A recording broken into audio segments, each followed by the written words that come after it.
وأشهد أن سيدنا وحبيبنا وشفيعنا ومولانا محمدا عبده ورسوله لا نبي بعده اللهم صل على هذا النبي الكريم إمامنا إمام المتقين إمام الغر المحجلين وعلى آله وأصحابه ومن اتبع هداه من بعده إلى يوم الدين أما بعد فيا عباد الله اتقوا الله حق تقاته ولا تموتن إلا وأنتم مسلمون اتقوا الله واعلموا أن في التقوى سعادة أبدية في الدنيا والآخرة. Ma'asyiral muslimin rahimakumullah. Alhamdulillah wa syukrulillah. Dengan penuh kesyukuran pada hari Jumat yang barokah ini kita kembali dapat mengikuti syiar Islam yang utama, yaitu melaksanakan sholat Jumat di Masjid Hubbul Watan yang kita cintai ini. Setelah cukup lama pelaksanaan sholat Jumat kita vakum karena memang ada kedaruratan. Alhamdulillah, summa alhamdulillah. Kesyukuran yang tetap diiringi dengan kesadaran penuh bahwa kita masih berada pada keadaan yang tidak biasa, masih berada pada situasi yang tidak normal. Karena itu ma'asyiral muslimin jamaah Jumat yang dirahmati Allah Subhanahu wa ta'ala, Al-Khatib ingin mengingatkan kepada kita semua beberapa hal. Yang pertama, marilah kita perkuat hubungan kita dengan Allah Subhanahu wa ta'ala. Wa huwal khaliqul mudabbir. Allah Subhanahu wa ta'ala lah sang pencipta dan sang pemelihara. Keselamatan, keafiatan, kesembuhan, perlindungan, semua bersumber dari Allah Subhanahu wa ta'ala. Ala ilallahi tasirul umur. Semua perkara di dunia ini kembalinya kepada Allah Subhanahu wa ta'ala. Maka dalam situasi yang tidak biasa ini, Al-Khatib mengajak kita untuk mari tambah doa-doa kita. Mari ikhlaskan munajat-munajat kita. Berdoa dengan sepenuh-penuh keikhlasan. Berharap kepada Allah Subhanahu wa ta'ala apa-apa yang kita hajatkan, utamanya keselamatan untuk kita dan juga untuk seluruh saudara-saudara kita, umat Islam, dan bahkan seluruh warga bangsa kita. Rasulullah sallallahu alaihi wasallam pernah menyampaikan, man aslaha ma bainahu wa bainallah aslahallah ma bainahu wa bainan nas. Siapa saja yang terus-menerus berusaha memperbaiki hubungannya dengan Allah dengan jalan melaksanakan tuntunan-tuntunan agama dengan ikhlas sebaik-baiknya, semaksimal yang ia mampu. Siapa saja yang memperbaiki hubungannya dengan Allah, maka Allah akan memperbaiki kehidupannya. Yang kedua, ma'asyiral muslimin jamaah Jumat yang dirahmati Allah Subhanahu wa ta'ala, Al-Khatib mengajak kita semua untuk terus mengokohkan dalam diri kita optimisme. Lihat bagaimana Allah Subhanahu wa ta'ala berbicara tentang orang-orang beriman di dalam Al-Quran. Semuanya dengan optimisme yang penuh. Dalam suratul Fath, Allah gambarkan salah satu dari sifat orang yang beriman itu, yabtaguna fadlan minallah.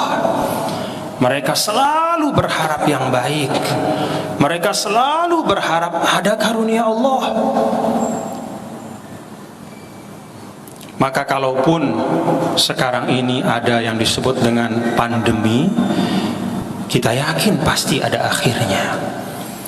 Dan orang yang akan sampai pada akhir dalam keadaan sehat walafiat adalah orang yang mampu menjaga optimisme dalam dirinya. Allah sampaikan sebagai pengingat bagi kita, sayaj'alullahu ba'da usri yusra.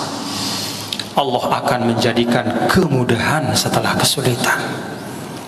Bahkan ma'asyiral muslimin rahimakumullah, di dalam ayat yang sering disebut dengan ayatul ibtila wal musibah, Allah Subhanahu wa taala berfirman, Bismillahirrahmanirrahim, walanabluwannakum bisyai'im minal khawfi wal ju'i wa naqsim minal amwali wal anfusi wath thamarat wa basyiris sabirin.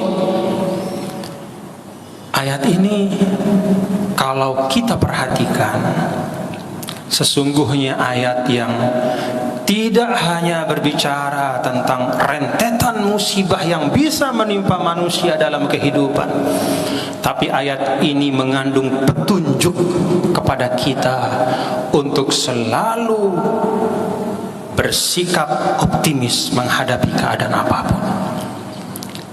Memang ayat ini diawali dengan walanabluwannakum, sungguh kami akan coba manusia itu dengan rasa takut, dengan rasa lapar, atau berkurangnya rezeki, bahkan dengan kematian, persis seperti yang kita rasakan sekarang. Ada saudara-saudara kita yang wafat karena wabah ini. Tapi perhatikan bagaimana Allah menutup ayat ini, wa basyiris sabirin.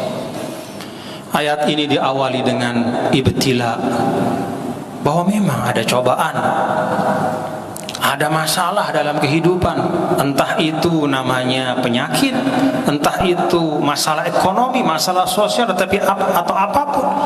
Tapi di akhir ayat ini Allah tegaskan, wa basyiris sabirin. Di awal disebut cobaan, di akhir disebut kabar gembira.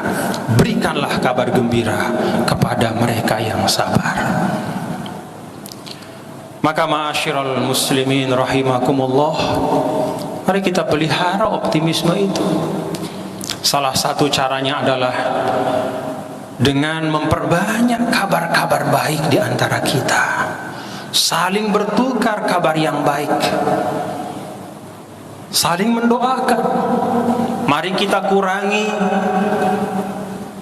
mengkonsumsi berita-berita yang hanya membuat kita resah dan gundah. Para ulama menyampaikan, pada saat musibah, maka seorang mukmin itu hendaknya mendahulukan sifatur roja. Sifatur roja itu artinya pengharapan.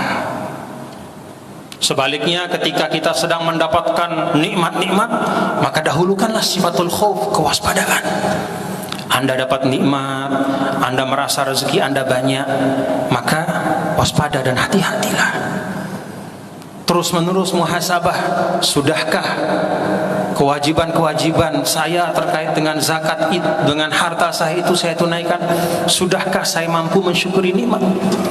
Jadi ketika sedang kita mendapat nikmat, sifatul khauf kita dahulukan sebagai rem,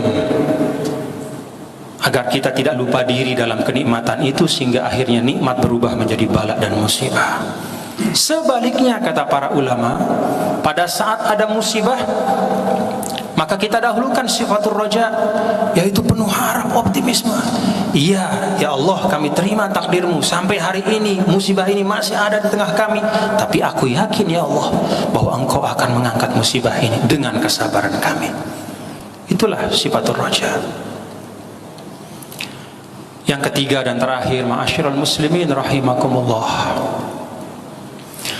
dalam keadaan seperti ini, mari kita amalkan hadis Rasul sallallahu alaihi wasallam Al-muslimun ala syurutihim illa syartan ahalla haraman aw ahalla halalan aw harrama halalan.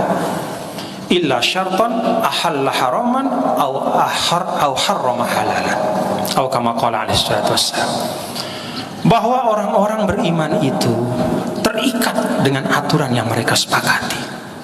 Dalam kehidupan sosial kita ada panduan-panduan dari pemerintah, itu mengikat kita, wajib untuk kita laksanakan. Kecuali sesuatu yang mengharamkan yang halal atau menghalalkan yang haram. Tapi selama panduan dari pemerintah itu ditujukan untuk keselamatan kita, untuk kebaikan kita, untuk menjaga ketertiban sosial di tengah-tengah kita, maka wajib untuk kita taati. Maka ma'asyiral muslimin, jangan kita memaknakan protokol kesehatan seperti misalnya menggunakan masker ketika kita keluar dari rumah. Saya mencabut masker ini karena sedang khutbah. Jangan kita maknakan protokol kesehatan itu hanya sekedar menunaikan kewajiban kita sebagai warga negara. Tidak. Di dalam protokol kesehatan itu ada makna ibadah. Bukankah Rasulullah SAW menyampaikan kepada kita, al-muslim man salimal muslimuna min lisanihi wa yadihi, bahwa orang Islam itu adalah seseorang yang orang lain selamat dari kemudaratannya. Ketika Anda tidak mengikuti protokol kesehatan, itu artinya Anda tidak hanya membahayakan diri Anda, tapi juga bisa membahayakan orang lain. Dan itu bukan sifat orang yang beriman. Rasulullah SAW menyampaikan, iman itu ada 70-an cabang. Salah satu cabangnya, kata Rasul, imatatul aza anit thariq, menyingkirkan duri dari tengah jalan, menyingkirkan sesuatu yang bisa memudaratkan orang lain. Maka ketika kita hadir di ruang publik, keluar dari rumah kita, kemudian mengikuti protokol kesehatan dengan kesadaran bahwa ini kita niatkan untuk menghindarkan orang lain dari kemudaratan yang datang dari kita, dan juga menghindarkan diri kita dari kemudaratan yang mungkin datang dari orang lain, itu ibadah. Betapa indahnya Islam, ma'asyiral muslimin rahimakumullah. Jamaah Jumat yang dirahmati Allah Subhanahu wa taala. Itulah 3 hal yang dapat saya sampaikan. Karena dalam situasi seperti ini memang para ulama mengajarkan untuk kita meringkaskan bacaan sholat jamaah, diringkaskan, bacaan sholat Jumat diringkaskan, termasuk juga khutbah Jumat seperti ini juga diringkaskan. Masyaallah muslimin rahimakumullah. Terakhir, terus atau tidaknya kita melaksanakan syiar Jumat di masjid ini bergantung dari keistiqomahan kita, tergantung dari kesabaran kita. Mari kita sabar untuk beberapa waktu, ikuti panduan-panduan lillahi ta'ala, yaitu menjalankan perintah Allah. Ini ibadah kita untuk saat-saat pandemi, menunaikan protokol kesehatan, itu ibadah yang utama. Semoga apa yang saya sampaikan bermanfaat untuk kita semua. Semoga Allah memberi kesehatan dan keafiatan kepada kita semua. Semoga Nusa Tenggara Barat yang kita cintai ini juga dijaga dari ledakan wabah, dari gelombang kedua atau apapun namanya. Allahumma adfa'anal bala wal wabah. Ya Allah, angkatlah bala dan wabah ini dari tengah-tengah kami. Barakallahu li wa lakum fil Qur'anil azim, wa nafa'ani wa iyyakum ma fihi minal ayati wa dzikril hakim, wa taqabbala minni wa minkum tilawatahu innahu huwas samiul fastaghfiruh innahu ghafurur rahim. Mari perbanyak istighfar di antara 2 khutbah.